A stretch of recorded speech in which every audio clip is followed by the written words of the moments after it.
السلام عليكم ورحمة الله وبركاته.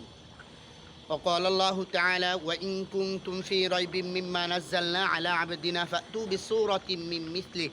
আল্লাহ তাআলা কোরআনে মাজিদের মধ্যে বর্ণনা করতেছেন, যদি তোমরা এই কালামের ব্যাপারে তোমরা সন্দেহ হও, যদি তোমাদের সন্দেহ জাগে, তাহলে অবিকল একটি সূরা অথবা অবিকল একটি আয়াত তোমরা আমার মতো বানিয়ে নিয়ে আসো। ফাতু বিসূরাতিন মিন মিসলিহি ওয়াদউ শুহাদাআকুম মিন দুনিল্লাহ। এবং তোমাদের আল্লাহ তাআলা ব্যতীত তোমাদের যারা শুহাদাগণ আছেন, তোমাদের যারা সাথীবর্গ আছেন, তাদেরকে তোমরা সাথে নিয়ে নাও। ইন কুনতুম সাদিকিন, যদি তোমরা সত্যবাদী হও, তাহলে তাদেরকে তোমরা সাথে নিয়ে আমি যে সূরা কালাম দুনিয়াতে প্রেরণ করেছি, অবিকল একটি সূরা বা একটি আয়াত বা আমার কথা তোমরা বানায় দেখাও। তো তারপর